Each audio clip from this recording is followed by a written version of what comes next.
Hello, everybody. Good afternoon. Now we are conducting the first conference about this seminar. And this conference, the title is Democracy, Diversity, and Struggle for Justice. And I have a pleasure to introduce my mentor in US, Professor Edwin Dorn. He is a partner of our research about Da pesquisa da Universidade de Texas, Austin. Ele dá aula sobre relações étnico-raciais.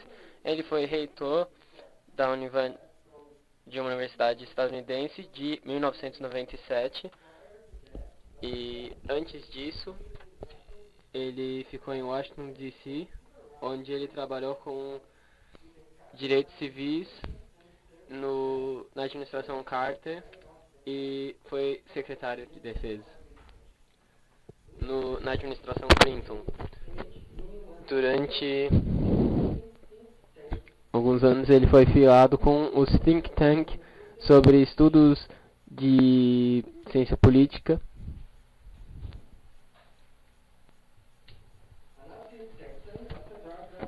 Um nativo de Texas, ele se formou na Universidade de Texas Austin. Depois de ter sido oficial do exército estadunidense, ele tirou o PhD dele na Universidade de Yale. A sua principal publicação fala sobre a questão racial e quem defende a América. Ele foi par do livro também e faz parte da Fundação Catherine e também do Instituto de Análise de Defesa. Ele também participa em diferentes congressos e espaços de organização pensando a questão da raça e de espaços de cidadania dos Estados Unidos.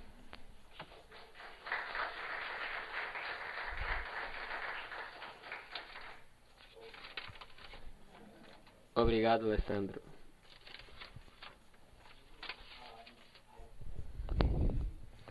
Podemos remover isso ou voltar para a página do título? Porque eu acho que vai distrair. Ah, tá ótimo. Obrigado. Então, olá.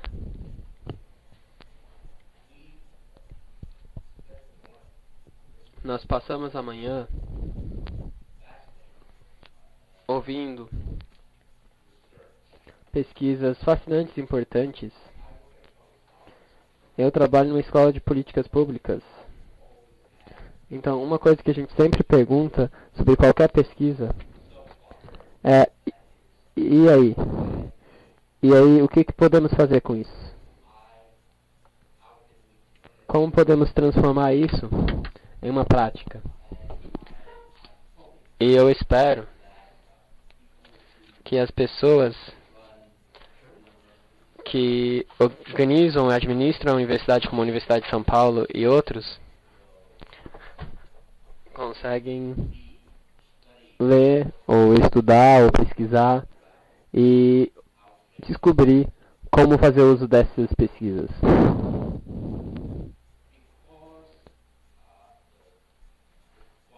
Porque a qualidade e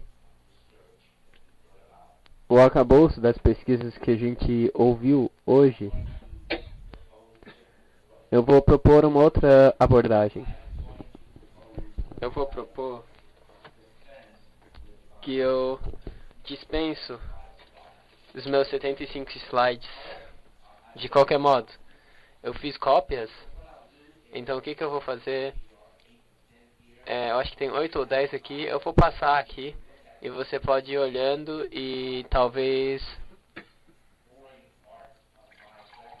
pular as partes chatas da minha apresentação e pegar um slide que te interessa e podemos falar sobre isso depois, porque a minha fala vai ser só de alguns minutos. Obrigado, Mari.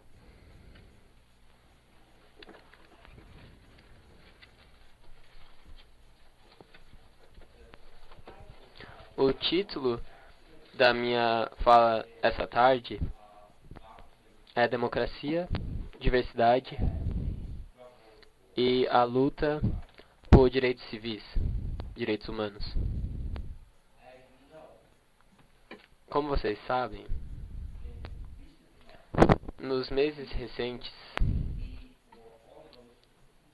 na verdade por quase 2 anos, desde as eleições presidenciais de 2020, nós, nos Estados Unidos, estivemos diante de um grande argumento sobre democracia e também sobre eleições e votar. Isso foi a primeira vez na história dos Estados Unidos que o candidato que perdeu na presidência se recusou a aceitar o resultado das eleições. O que é interessante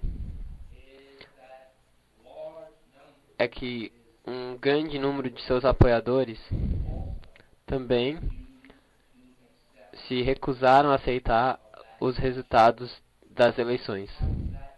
O que isso significa é que milhares de estadunidenses estão dizendo que não acreditam num aspecto fundamental do processo democrático nos Estados Unidos.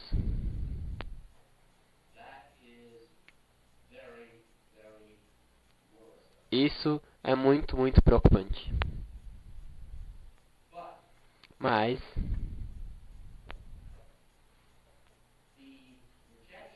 a rejeição do resultado dessas eleições é parte de uma longa tradição de práticas antidemocráticas nos Estados Unidos. Até um grande ponto de vista, podemos dizer que a rejeição de processos democráticos e a rejeição de diversidade se abraçam. Nosso país teve 3 oportunidades durante a história de 240 anos para firmemente afirmar o seu compromisso com a democracia e com os direitos iguais.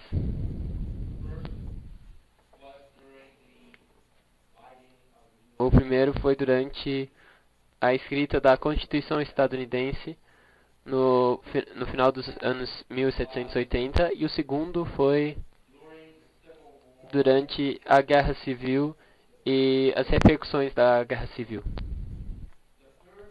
O terceiro momento foi durante o movimento pelos direitos civis e a ebulição de alguns movimentos que eram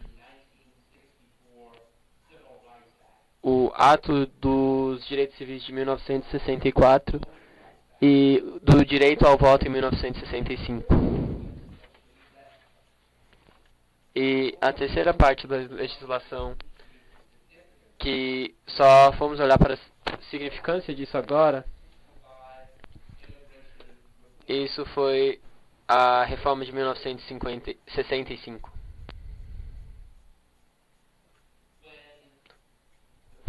Quando as pessoas, as figuras históricas que nós referimos como os pais fundadores, se encontraram em Filadélfia em 1787 para escrever a Constituição, eles tinham dentro de seus ouvidos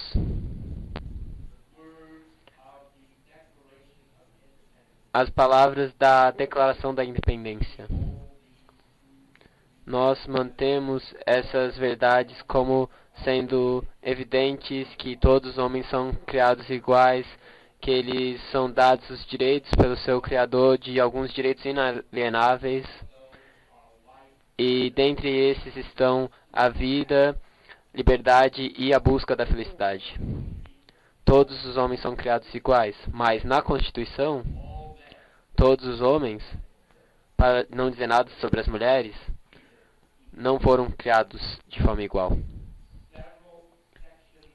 Alguns setores da nossa Constituição estadunidense preserva e protege a instituição da escravidão.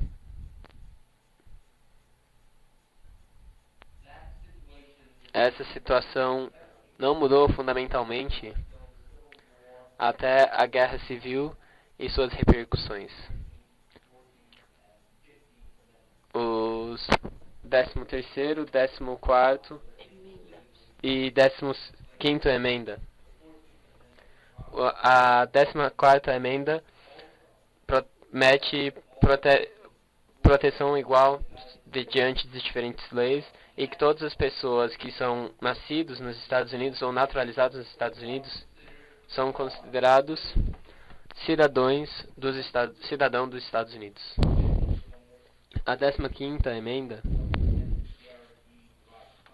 teve a intenção de garantir o direito de voto, mas claramente não garantiu, porque por muito tempo muitas pessoas negras, especialmente nos estados do sul, os estados que tentaram ou até tiveram sucesso para começar a Guerra Civil, não respeitaram o sufrágio, a direito ao voto para pessoas americanas de descendência africana. A repercussão da Guerra Civil começou uma grande luta entre as pessoas que queriam que as promessas da 14ª e 15ª emenda fossem verdade, e aqueles que queriam retornar para o status quo que tinha antes da Guerra Civil.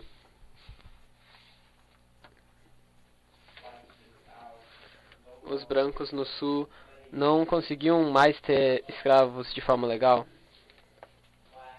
mas eles podiam reduzir aos negros a um ponto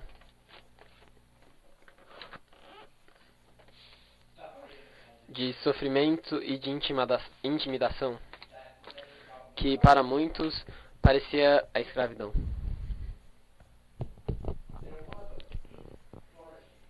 Tinha um pequeno momento de florescimento de um espírito democrático imediatamente depois da Guerra Civil.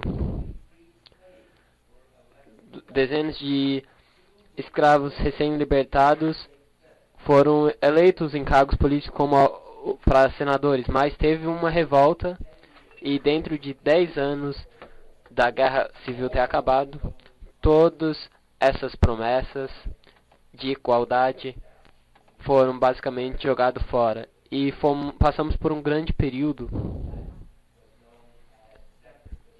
que foi conhecido como separados mas iguais, onde acabou a escravidão, mas a discriminação racial e segregação se tornaram as leis da terra.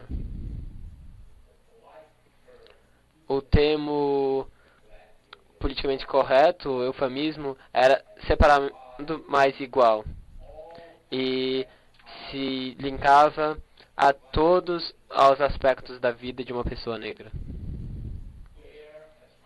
onde uma criança pode nascer, onde uma família negra pode viver, onde eles podem atender a escola. As escolas existiam já, como e quando podiam receber algum tratamento num hospital, quando estavam adoentados, e também se podiam casar ou não. Isso era o que a gente chamava de do berço até o túmulo. Isso acontecia principalmente no sul dos Estados Unidos e em outros estados também, como ser um cidadão de segunda classe. Esse sistema prevaleceu até o movimento dos direitos civis nos anos 60 e até os outros protestos sobre o direito a voto e outros.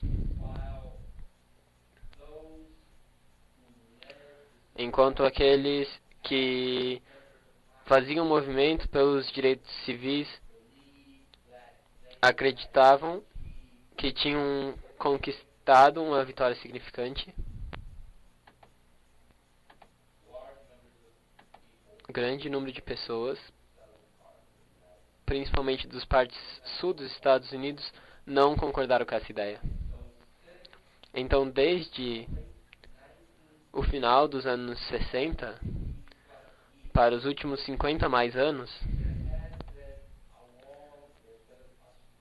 teve uma grande luta para desfazer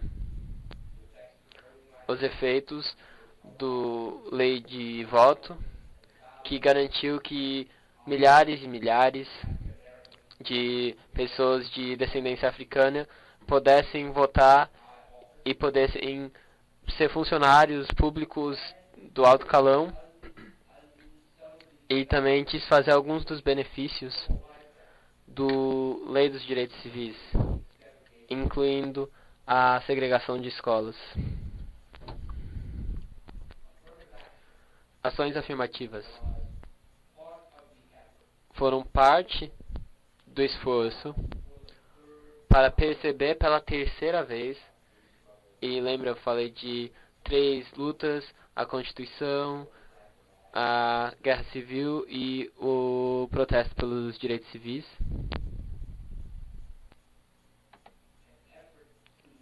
Um esforço para aumentar a representação de americanos de descendência africana nas profissões e também nas universidades.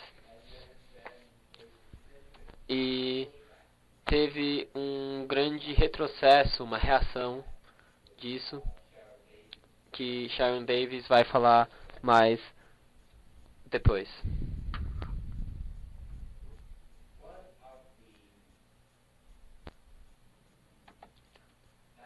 Um dos fatores, as influências que acredito que estão liderando esse movimento reacionário nos Estados Unidos, é não somente a presença de afrodescendentes em posições muito proeminentes.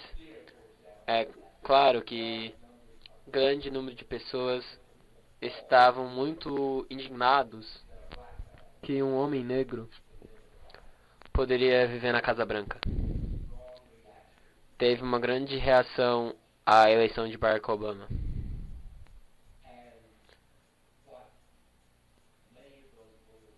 E o que muitos desses votantes revelavam quando eles votaram o Donald Trump em 2016 é que eles preferiam ver um homem ignorante e corrupto branco na Casa Branca do que um homem inteligente negro na Casa Branca.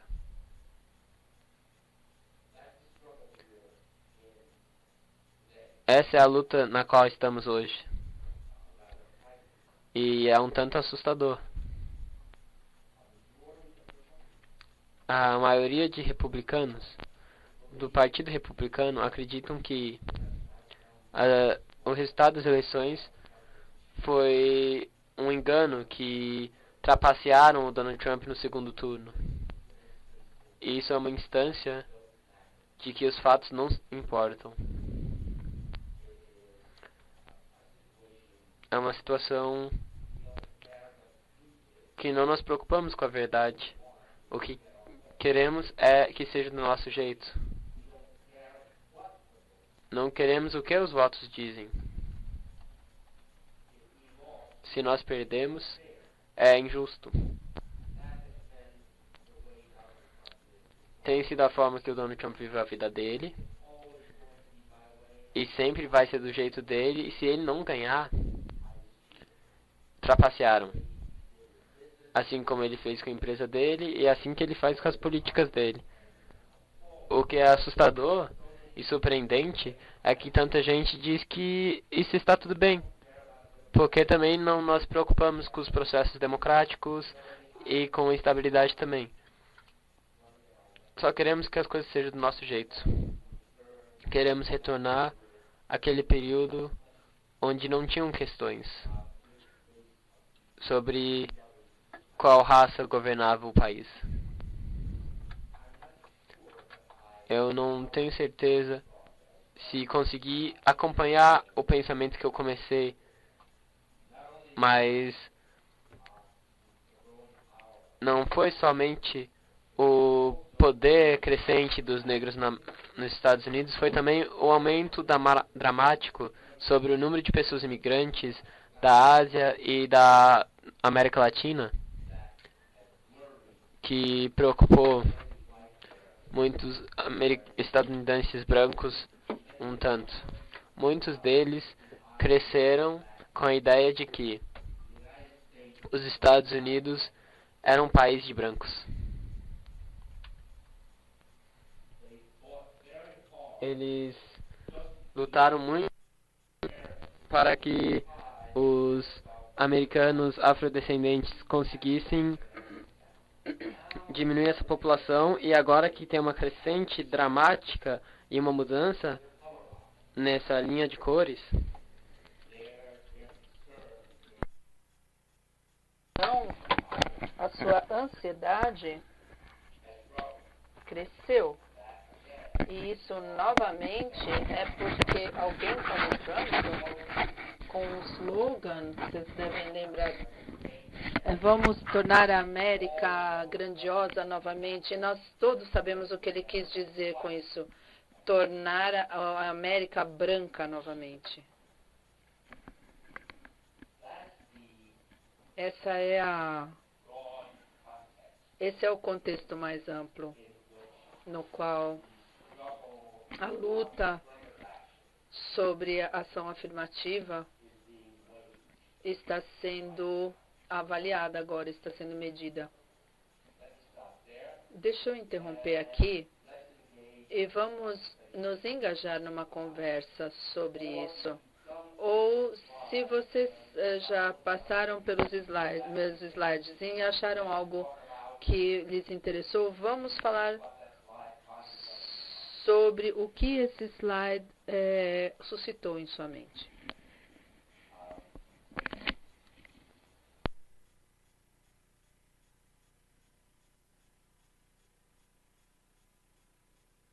E ninguém responde, não falem todos de uma vez.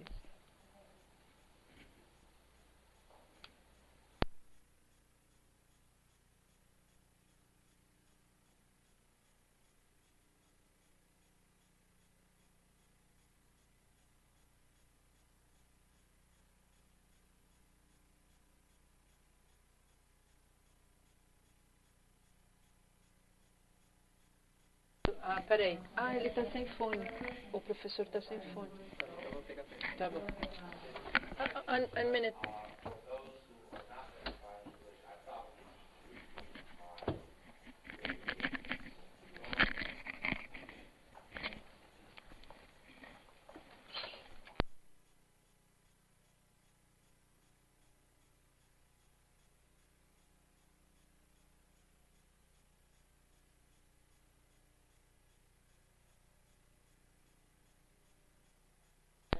Eu senti como se eu estivesse ouvindo algo sobre o Brasil. A minha pergunta não é uma grande questão. Que semelhança o senhor encontra, né, entre a situação dos Estados Unidos e a situação muito similar no Brasil agora? Ontem, um candidato à presidência estava aqui na USP e os dois mais importantes são Lula e Bolsonaro, que é o presidente atual. Eu queria escutar algumas ideias do senhor sobre o que o senhor pensa e o que representa a democracia no Brasil e no mundo todo.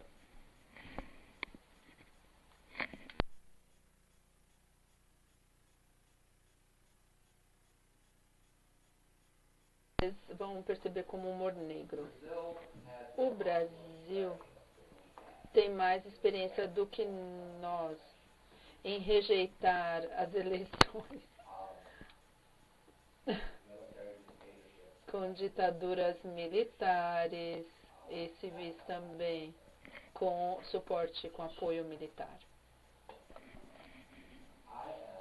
Eu sou fascinado pela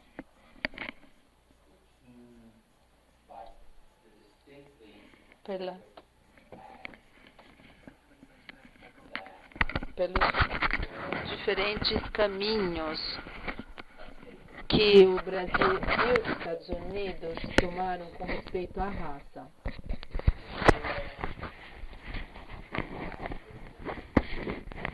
Depois do fim da escravidão no Brasil, nos anos 1880, começou a criar o mito da democracia racial. Este mito foi apoiado por políticas muito fortes que, entre outros, diziam: nós não falaremos sobre raça, não vamos incluir dados sobre raça nos nossos censos.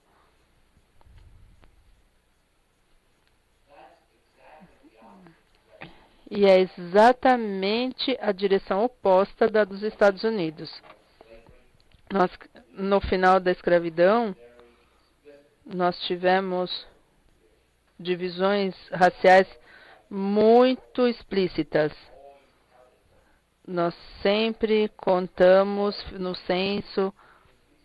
No entanto, em anos recentes, tem havido propostas nos Estados Unidos para parar de contar por raça. Eu acho que é mais como dizer: se a comunidade médica deleta todas as referências ao câncer dos livros-texto, nós vamos ter a cura do câncer. Então, se nós deletarmos a informação sobre diferenças raciais em receita e educação, em renda, né, e educação, nós não saberemos a extensão dos problemas. Vocês passaram por uma longa discussão a esse respeito, começando com os livros de Freire.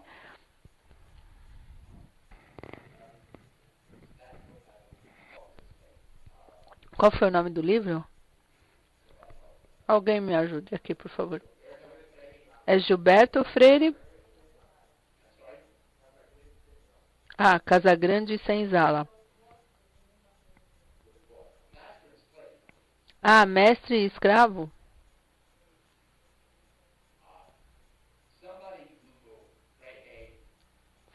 Freire? É o Freire. Freire. Isso aí. Tá certo.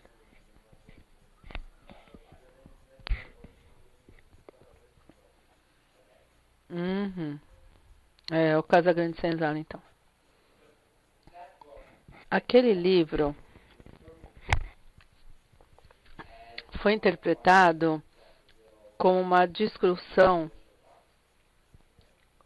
de que o Brasil é uma democracia racial.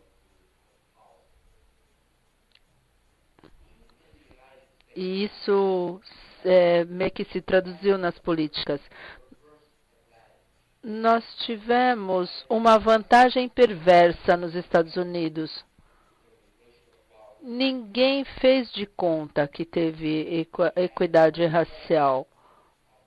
nos Estados Unidos. Na lei,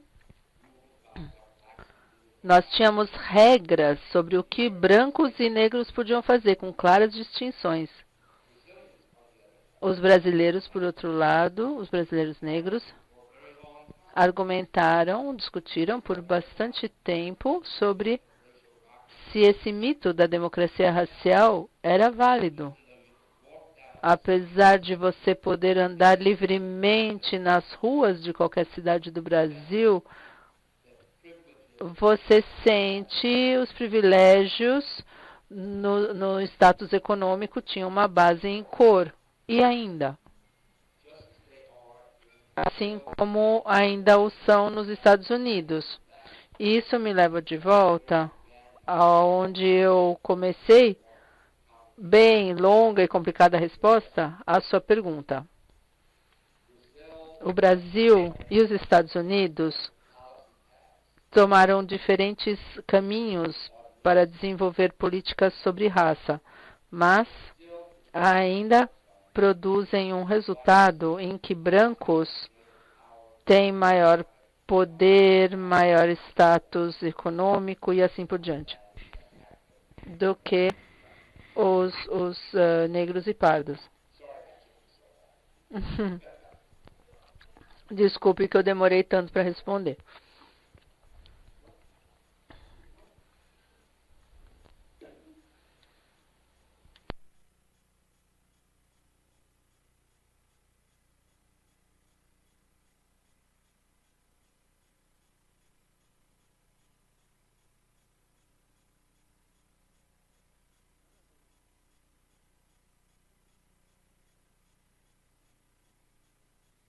De ser aluno lá na Universidade do Dr. Edwin, na classe lá na Universidade do Texas. Ele tem uma aula que chama Racismo, Imigração e Cidadania. E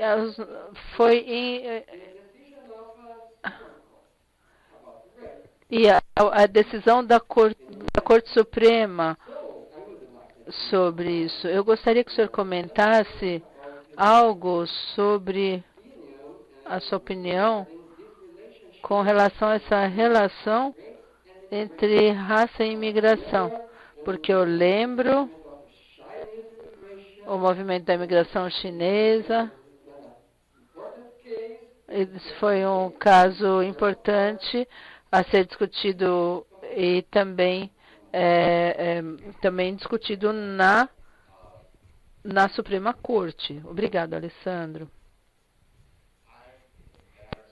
Eu fico embaraçoso em admitir a vocês que eu devo ter tido uns 65 anos de idade antes de eu ter aprendido sobre a relação entre raça e imigração, sobre essas políticas nos Estados Unidos.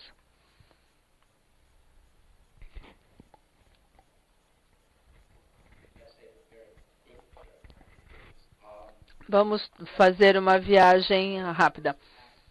1789, uma das primeiras leis que passaram foi que tipo de imigrantes poderiam se naturalizar nos Estados Unidos. Essa lei dizia que só 3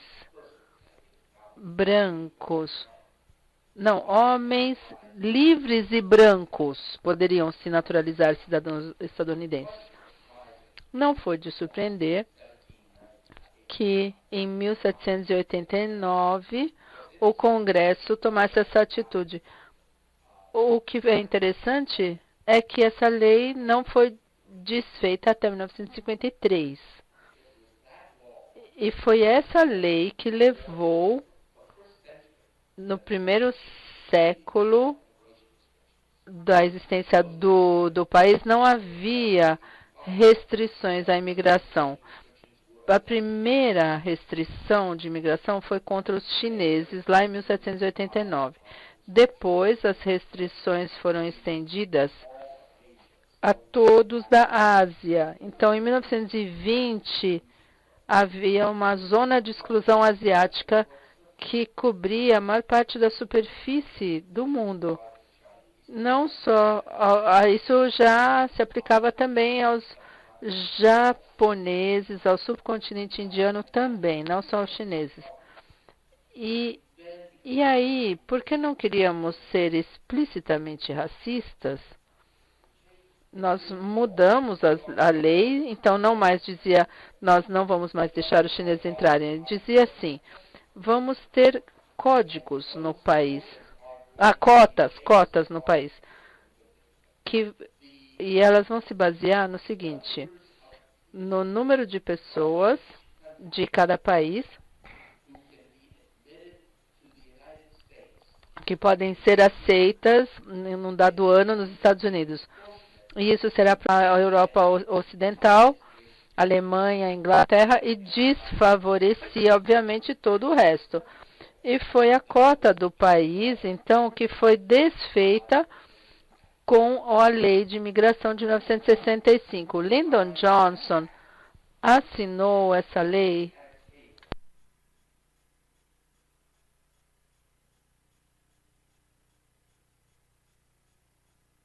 da Estátua da Liberdade. Ela tem um poema lá escrito por M. Lazarus, cujos pais eram imigrantes judeus.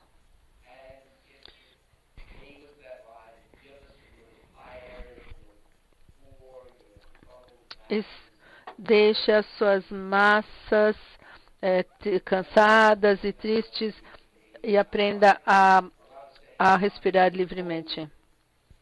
Na mesma época em que nós fechávamos as portas aos asiáticos, foi colocada essa frase lá. Então, essa lei foi desfeita. E Lyndon Johnson, ele achava que não interromperia muito o fluxo de imigração. Pelas primeiras décadas, 1960, 70, ele estava certo. Mas começando com a Guerra do Vietnã,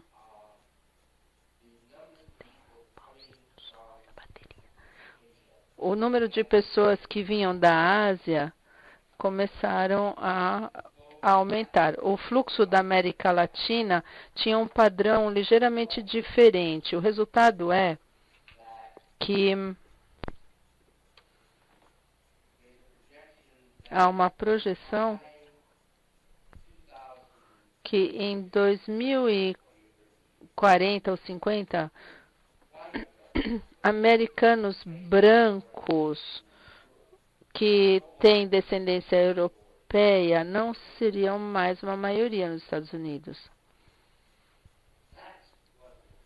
Essa é uma das coisas que assusta, que dá raiva, preocupa tantos dos apoiadores de Trump. O medo de que não só nós elegemos um presidente negro, mas muito em breve poderemos não mais ter candidatos à presidência brancos mais. É bem maluco, mas é o que orienta algumas é o que está por baixo de algumas das ansiedades que foi o que catapultou o Trump para a presidência. Ele ganhou não pela maioria, mas por conta do nosso sistema eleitoral que conta por estado, ao invés de resultados agregados. Eu respondi, ou saí pela tangente? Eu respondi.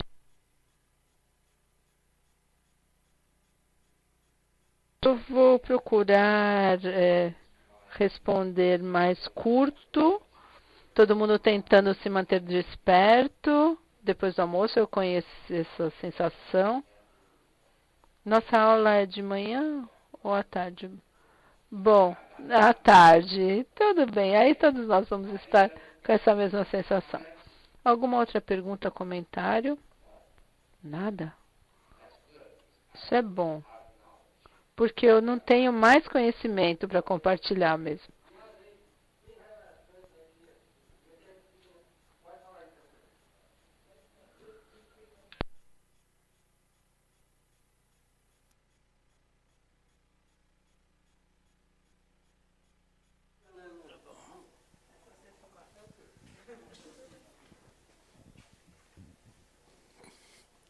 Bem, professor, depois...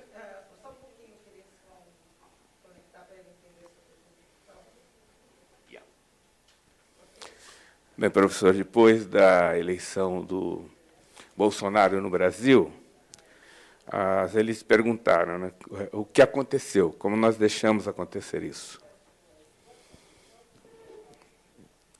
Entretanto, foi um processo.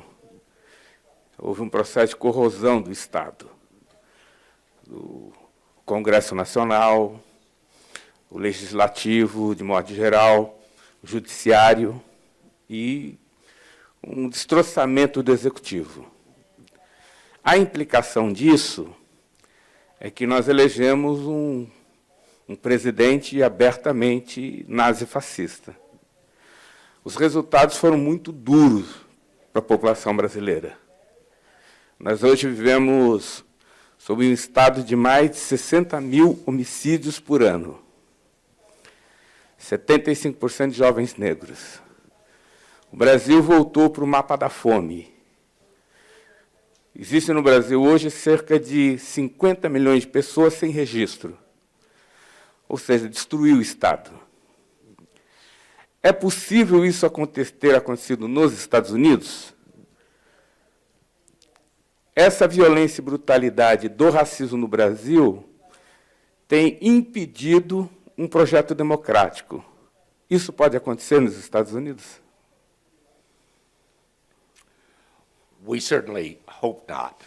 But remember what I said a bit earlier about Brazil. Sobre o Brasil ter tido muita experiência com esse tipo de coisa. Vocês tiveram experiência com os ditaduras militares?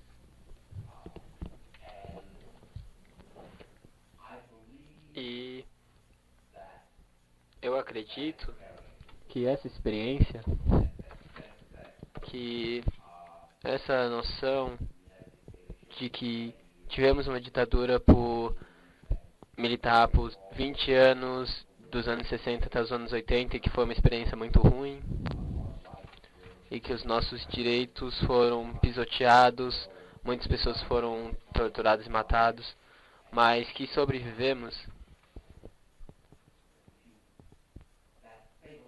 E essa atitude fatalista talvez informa como muitos brasileiros olham para a possibilidade do Bolsonaro ganhando outro mandato e lidar de uma forma ou outra. E tem um motivo, é que muitas pessoas apoiam os mesmos tipos de pessoas que apoiam o Trump, que apoiam o Bolsonaro.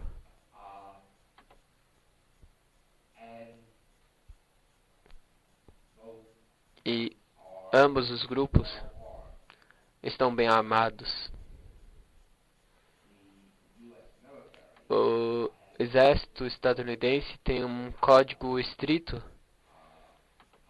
de não se envolver na política.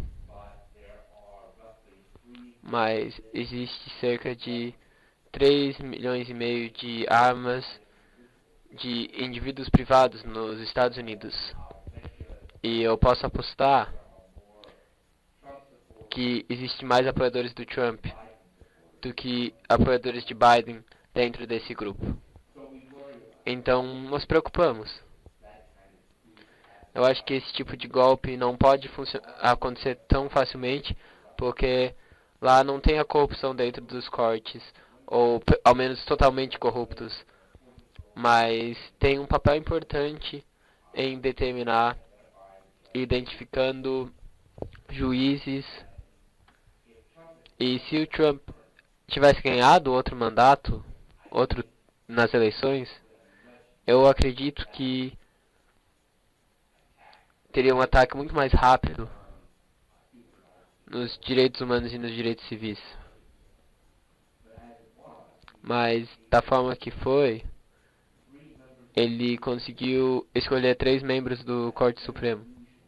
E isso é muito diferente, estranho para alguém que só serve 4 anos.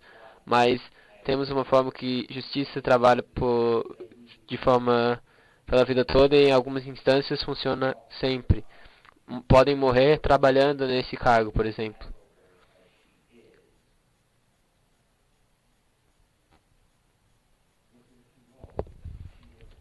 Se, por exemplo, a gente pensa em algumas figuras que ficaram bastante tempo trabalhando e não se aposentam, a gente pode se perguntar sobre essa questão vitalícia dos juízes e como as saídas podem ser diferentes. Como, por exemplo, Barack Obama poderia ser um juiz desses, se alguém tivesse saído antes. E acabou que alguns juízes deixaram esse lugar aberto para o Trump escolher, porque foi ele que foi eleito e teve a possibilidade de escolher nesse momento. Então, tem esses processos que aconteceram no Brasil e realmente são bem preocupantes. Sharon Davis vai provavelmente conseguir ter fortes visões e falar melhor sobre isso. Então você pode perguntar de novo quando ela está aqui.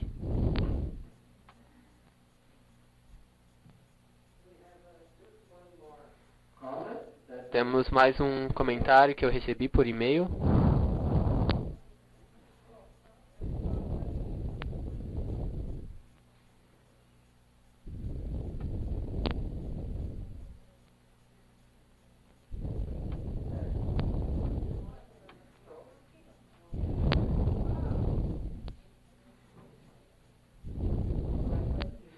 I'm going to speak in Portuguese because we have luxurious translation support. Good. Dois pontos que eu gostaria de ouvir o senhor falar mais, né? Desde ontem, durante a aula, nós tivemos a oportunidade de escutá-lo e achei que o senhor trouxe dinâmicas muito importantes para a reflexão. Resumidamente, eu gostaria de entender um pouco mais sobre a ação do Estado no que tange às ações afirmativas, sendo mais específica. Aqui no Brasil, nós temos uma estrutura jurídica de civil law, ou seja, um direito romano-germânico que se estrutura a partir de uma positivação de condutas. Então, só existe se está na lei. E o common law, que é uma herança da Inglaterra e é a maneira com que se estrutura o direito nos Estados Unidos, possibilita que o judiciário forme as dinâmicas a partir de sucessivos entendimentos, ou, enfim, que os juízes tenham um poder maior sobre o que existe ou o que não existe, enfim. O direito positivado não é uma questão, e as dinâmicas legislativas nem sempre são o fiel da balança em relação à regulamentação de condutas, proposituras jurídicas. Enfim, nesse sentido, nós falamos muitas vezes sobre o mito da democracia racial. E o fato de nós, comumente, no Brasil, antes da Constituição Cidadã de 1988, negarmos a existência do racismo. Me parece que a estrutura jurídica, né, romano-germânica também favorece essa situação, uma vez que, se o racismo e as questões raciais não existem do ponto de vista do ordenamento jurídico, obviamente, isso também não é um assunto das leis. Então, se não existe, não está no mundo, e, por isso, talvez, o mito da democracia racial seja um movimento político-social tão importante, para que não venha a existir no mundo, no direito positivado. Nesse sentido, eu gostaria de ouvir reflexões do senhor sobre como a legislação em relação a cotas, como as ações afirmativas, quando tomam corpo, quando passam a ser positivadas no direito, mudam ou não o comportamento social. E, dentro dessa reflexão, gostaria de ouvi-lo também, e na mesma esteira do que o senhor vinha trazendo, sobre as construções da estrutura normativa e da estrutura legislativa. porque a litigância estratégica do movimento social negro no Brasil, em direção à questão das cotas, em direção aos avanços que foram obtidos, foi uma estrutura de pressão e incidência no legislativo, para que o legislativo normatizasse e, posteriormente, então, o judiciário passasse a aplicar entendimentos favoráveis às questões raciais. E, obviamente, o legislativo ele é formado através do voto, e esse sufrágio ele é feito a partir da escolha de líderes dentro do assunto que nós estávamos conversando. Então, eu queria ouvir o senhor sobre essa dicotomia da escolha dos nossos líderes, o comportamento do judiciário. Por favor, formule a pergunta com nitidez. Está difícil da gente compreender. Qual é a pergunta? Ou é um comentário? São duas Faça a pergunta. São duas perguntas. A primeira é sobre a diferença, né, de common law e civil law, e como as ações afirmativas evoluem ou não dentro de cada um desses sistemas. E a segunda é como o comportamento do direito também pode influir na escolha política. Como Obrigado. O comportamento político e o direito dançam aí. É isso. Oh, boy.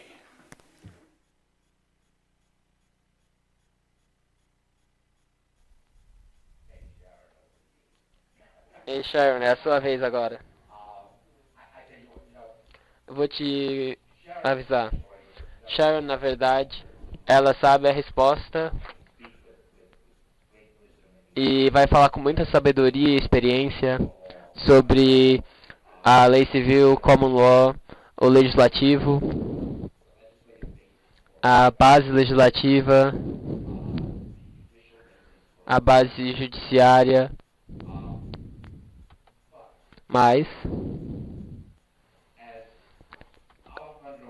assim como o Alessandro mencionou na sua introdução,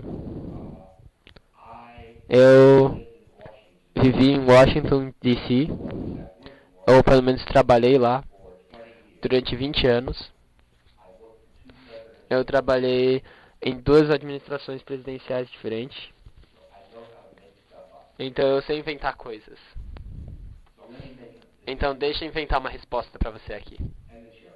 E depois a Sharon me corrige. Eu acredito que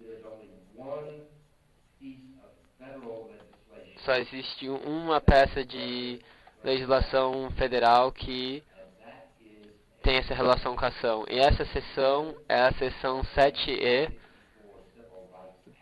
do Lei de Direito Civil de 1964, que diz que se um juiz achar evidência de discriminação sistemática, se a corte achar evidência sobre essa discriminação, ela pode colocar algumas questões. Não diz sobre ação, diz remédios afirmativos, que pode incluir certas formas de contratação e pode usar algumas formas de remediar. Então, remédios afirmativos para compensar a discriminações passadas. Mas existem várias outras fontes de ações afirmativas, incluindo os passos voluntários que muitos empregadores e empresas e universidades têm tomado. E você vai ouvir falar mais sobre isso, sobre quais são essas ações, um pouco mais tarde. Eu não sei se eu consigo falar sobre a sua segunda pergunta, que tem relação com valores normativos na sociedade civil. Eu não penso dessa forma, simplesmente. Eu não sou tão inteligente assim. Obrigado, professor. Ok. Então, um pouco antes da gente terminar, eu gostaria de ler um comentário que recebemos via e-mail, ok? Então, vai ser em português, ok?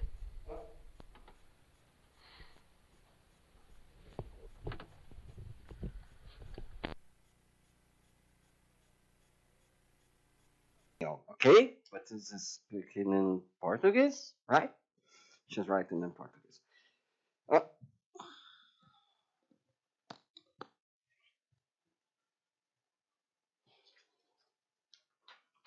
Professor Silvia Lorenzo, né? Parabéns pela organização do evento tão imprescindível como este. A parte da manhã me fez relembrar todos os desafios que vivi ao ingressar no mestrado na Faculdade de Filosofia, Ciências e Letras Humanas da USP, no programa de Linguística e Semiótica, com a Bolsa de Ação Afirmativa promovida pela Fundação Ford. A partir do programa Bolsa da Ford, fui para os Estados Unidos fazer o doutorado na mesma universidade do professor Edwin Dorn, como a bolsa da Fulbright. E vivi mais um desafio diante da política de reembolso. Compre sua passagem, pague seu aluguel e depois te reembolsamos. A permanência com sucesso lá fora foi possível graças ao apoio incondicional de pessoas como o professor Edwin Dorn e sua família. Mobilidade internacional que vocês estão desenvolvendo atualmente. E quais estratégias estão sendo pensadas para garantir a ida e a permanência com sucesso de estudantes da USP? Então, o que a gente tem que comentar, professora Gislaine, acho que essa pergunta tem que ser emitida para a pró-reitoria, para a nova pró-reitoria, que está aí, né? Tem que ser remetida. A professora Gislaine apresentou com o grupo dela uma ação nessa direção e contou um pouco das dificuldades. E eu gostaria de dizer, né, que não é... que eu me sinto como a professora Silvia, que quando estive nos Estados Unidos, o acolhimento do professor Edwin Dorn foi fundamental. E quero dizer que ele tem um papel muito importante na mobilidade de estudantes negros e de professores negros dessa universidade para a Universidade do Texas, né? Do ponto de vista mesmo de acolher e de oferecer uma rede e de ser parceiro da nossa pesquisa e de trazer junto, né, uma grande fundação para nos apoiar e nos ajudar a abrir caminhos para essa mobilidade institucional, né? E espero que os professores brancos, estudantes brancos, né, percebam a necessidade de darem um passo atrás nesse momento, para que a gente possa focalizar a mobilidade de estudantes e professores negros, com apoio do professor Edwin Dorn, que sempre nos apoiou, mas com apoio da Catherine Foundation também. Obrigado. Atrás nesse momento, para que a gente possa focalizar a mobilidade de estudantes e professores negros, com apoio do professor Edwin Dorn, que sempre nos apoiou, mas com apoio da Catherine Foundation também. Obrigado. Well, thank you.